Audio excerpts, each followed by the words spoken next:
금융시장을 둘러싼 환경이 좀 빠르게 변할수록 이제 투자에 대한 질문은 더 근본적으로 들어갈 수밖에 없을 것 같습니다. 지금의 시장이 과연 기회인지 아니면 또 하나의 착시인지 여러 가지 생각을 갖게 만드는데 과연 투자자 입장에서 이제 기업을 보게 되는지 아니면 가격을 쫓는 건지 이런 생각도 하게 만드네요. 네, 2025년 이제 머니쇼의 대미를 장식할 마지막 출연자이십니다.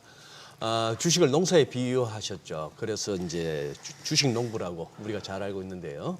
자, 오래 보유하고 끝까지 책임지는 투자를 강조해온 박영옥 스마트인컴 대표 모셨습니다. 어서 대표님 오세요. 어서 오십시오. 네, 안녕하세요. 반갑습니다. 예. 네. 야, 이 마지막 날 이 시간 내주시기 힘든데 고맙습니다. 네네. 네.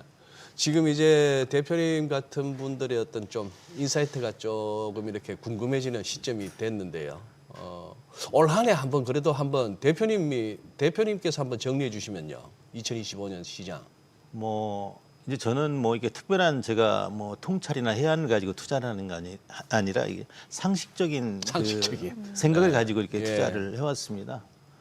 그런데 이제 금년에 이제 우리 자본시장은 네. 정말 어떻게 보면은 역사적으로 보면은 굉장히 그 격동의 어떤 시기, 그렇죠. 격동 네, 시대라고 네, 좀 네. 봅니다. 그래서 우리나라도 이제 정치, 경제, 사회 여러 가지 분야에서 굉장히 그 많은 변화가 있었지만은 우리 이제 자본시장만큼은 그 동안에 굉장히 기울어져 있던 네. 그 자본시장을 이렇게 바로 세우고자 하는 어떤 이재명 정부가 들어서면서 그 정말 이제 코스피 5,000위원회가 만들어지고 예. 이러면서 이제 그 하나의 정부의 그 정책 과제가 되면서 정말 이게 상법이 개정이 되고 그리고 또 자본시장법과 세법이 개정이 되면서 우리 국민들이 자본시장에 대한 어떤 이 관심이 이렇게 고조시켰고 또 그리고 최근에 또 AI와 관련해 가지고 네. AI 센터와 관련해서 전력 인프라, 반도체, 그다음에 원자력 같은 그런 기업들이 또 수익을 또 크게 내게 돼 있고 이런 자금들이 이제 정말 이제 부동산 자금이 국내로 이렇게 유입되면서 지수가 정말 단기간에 거의 한 2,600에서 4,200까지 네. 한 70% 이상 이렇게 올랐지 않습니까? 이렇게 올라오는 과정에 사실 이제 지수가 오르는 만큼 많은 그 사람들이 고르게 수익을 이렇게 향유했다기보다는 일부 이제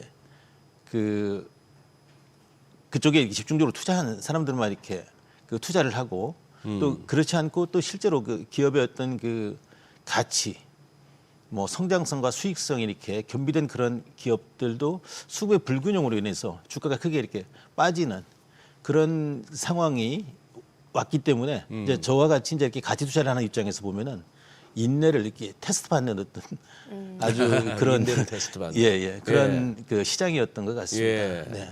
네.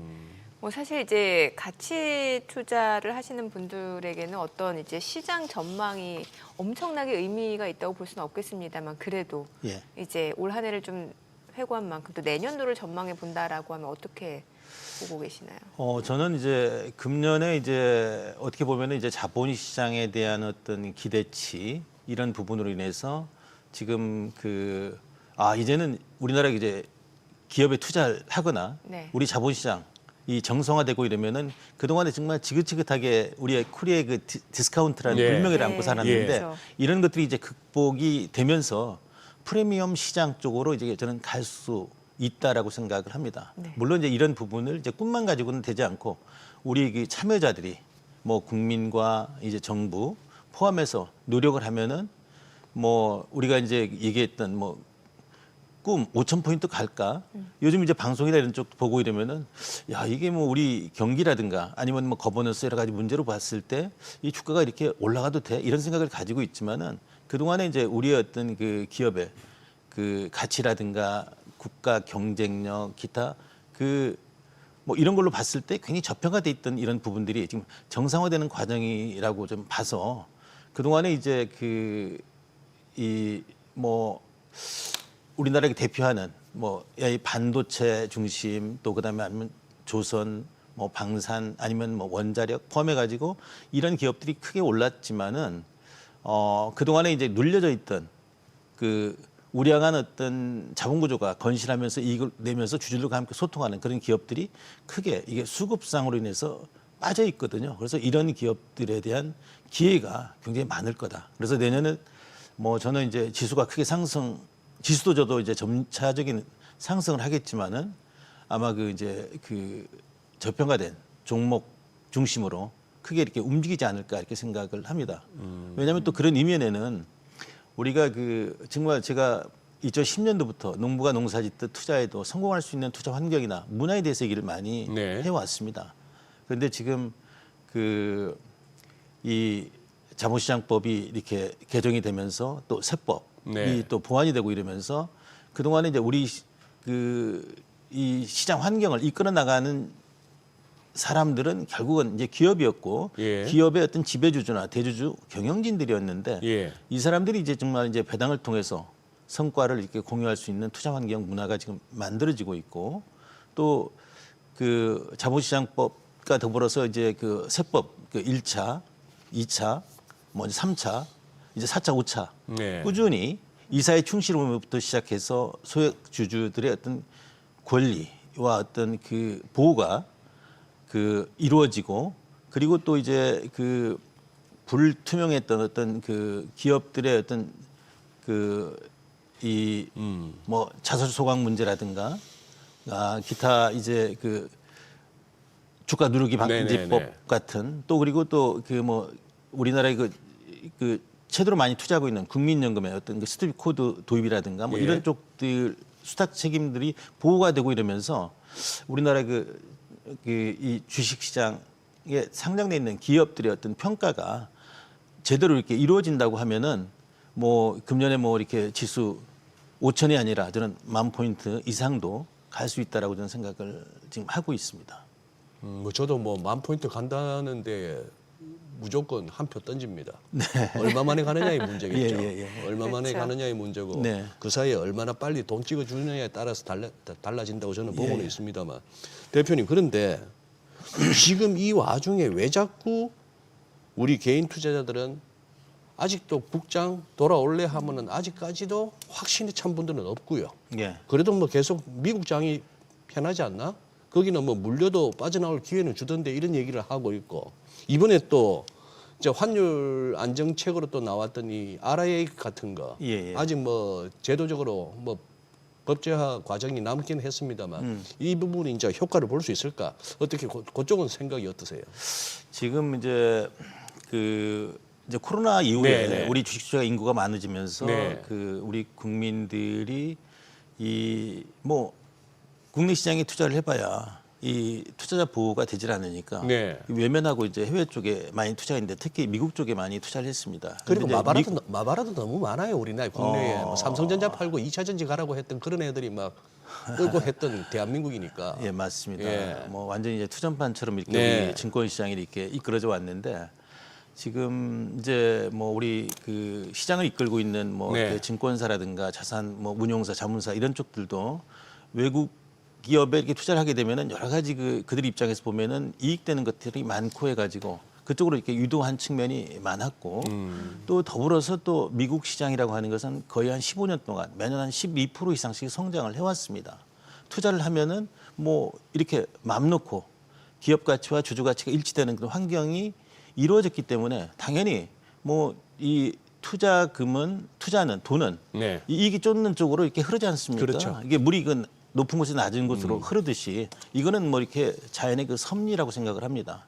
그렇지만 지금 이제 미국의 어떻게 보면은 뭐 이렇게 그 빅테크 기업 중심으로 그 주가의 어떤 지표나 이런 것들을 보게 되면은 상당히 좀 이렇게 그 고평가돼 있는 역사적으로 놓고 보면은 고평가되어 있다라고 저는 판단이 그렇게 되고 판단하신다. 그다음에 이제 네. 국내 쪽은 지금 그동안에 이제 그 불투명한 어떤 그 기업 지배 구조 문제라든가 그다음에 이 성과에 대한 어떤 그 분배 문제 예. 이런 것들이 지금 이제 정상적으로 이루어지는 과정에 있다라고 봅니다. 예. 그래서 과거 같으면은 뭐 정말 이렇게 그 국장에 투자하는 이제 저는 국장만 투자를 하고 있습니다만은 뭐 바보 취급 당하고 그 어떻게 보면은 예. 뭐 저한테도 이제 정말 조용히 와서 이제 충고하시는 분들이 국내는 한 30%만 하고 70%는 해외에 투자하십시오. 이렇게 얘기하시는 분들이 있지만 저는 이 한국 시장이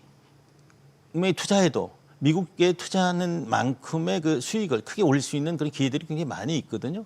단지 이제 어떤 기업에 어떤 관점을 가지고 길게 투자하느냐에 따라서 다르다고 봅니다. 그래서 저는 최근에 이제 그 정부에서 여러 가지 이제 환율 뭐 방어 관련해서 그 주식 투자라는 게 심리 게임이지 않습니까?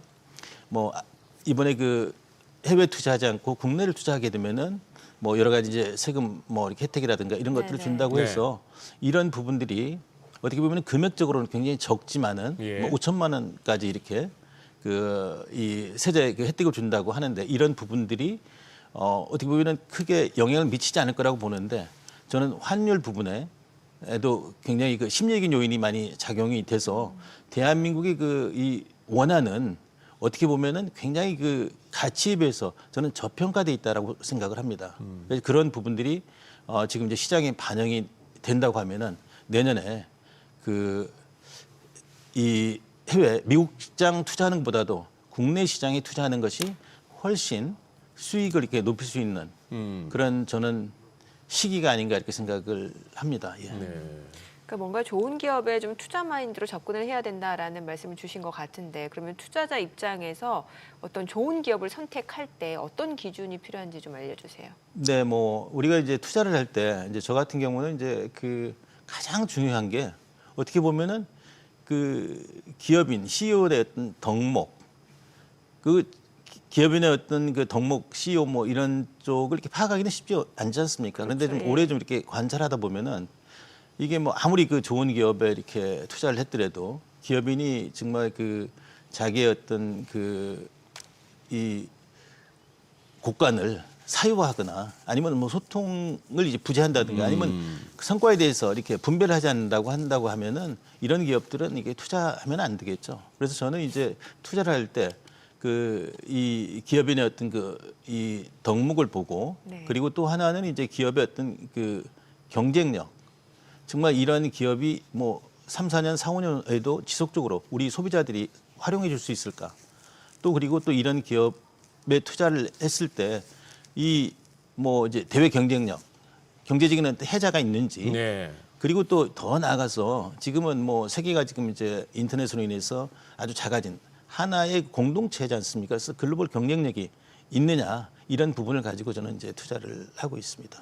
근데 지금 박 대표님 말씀하신 그 부분은 우리 개인 투자자분들에게 참 어려운 과제인 것이 네. 어떤 기업의 상장 기업의 CEO 내지는 어떤 뭐 그룹이라고 했을 때 그 회장의 인성 내지는 어떤 뭐 그런 부분까지도 파악을 하시는데 그걸 갖다가 써주는 정권사 리포트도 없고 네. 우리 일반 개인들이 그걸 참 그 속내를 알기도 쉽지는 않고 그렇죠. 그렇습니다. 이제 그래서 이제 그런 요인들 때문에 예. 우리가 이제 개인 투자자들이 주식 투자를 해서 실패하는 요인은 네. 정말 이 투자에 대한 인식부터 바꿔야 된다고 생각을 하거든요. 인식요? 예, 주식 투자라고 하는 것은 정말 기업의 주인이 돼서 기업을 이렇게 도와주고 성과를 이렇게 공유하는 행위거든요. 그런 의미에서 이렇게 접근한다 그러면은 적어도 이 많은 사람들이 주식을 하나의 이게 사고 파는 머니 게임, 심지어는 이제 도박의 개념으로 이렇게 인식을 하고 있는데 이게 주식을 이렇게 사고 팔고 해서는 저도 많이 해봤습니다만은 절대적으로 먹고는 살 수 있지만은 큰 부자가 될 수가 없습니다. 그래서 적어도 3, 4년, 4, 5년 정도 이렇게 한 기업을 관찰을 하고 그 기업에 대한 믿음과 확신이 있을 때 이게 투자를 해줄 수 있는 용기. 그래서 3, 4개 기업, 뭐 적어도 한 10개 기업 정도는 이제 자기 포트에 넣고 자기하고 관련 있고 연관이 있는 아는 기업에 이렇게 투자를 해간다고 하면은 절대 주식 투자에서 잃지 않는 투자를 할 수가 있습니다. 그래서 제가 이런 얘기를 하고 이러면은 뭐 개인 투자자들이 적은 돈 가지고 먹고 살기도 어려운데 그렇게 투자할 수 있겠느냐 이렇게 얘기를 하지만은 이게 복리의 마법이라는 게 제가 이제 우리 꼬마들이나 어린애들에게 소액으로 이렇게 증여를 해서 함께 투자를 해주고 있는데 네. 뭐 3년 후, 5년 후, 10년 후 이렇게 지내놓고 보면은 정말 이렇게 줄기차게 이렇게 사고 팔고 하는 사람들보다도 길게 2, 3년, 3, 4년 보고 이렇게 투자한 그런 기업의 펀드 수익이 훨씬 좋은 경우가 많습니다. 네. 그래서 이런 얘기를 이렇게 한다는 게 어떻게 보면은 뭐 현실하고 이렇게 다 맞다지 모르지만은 제 경험상으로는 분명히 그렇습니다. 예. 네, 알겠습니다. 그래요. 예. 예. 한마디만 말씀드리면은 대표님 말씀에 공감은 하지만 그 복리의 마법을 제대로 누리려면은 종목 찾으려고 막 다니는 것보다는 그냥 지수 투자가 낫겠다는 생각도 하네요. 대표님. 네. 예. 네, 오늘 내용 여기까지 듣겠습니다. 잘 들었습니다. 예. 고맙습니다. 네.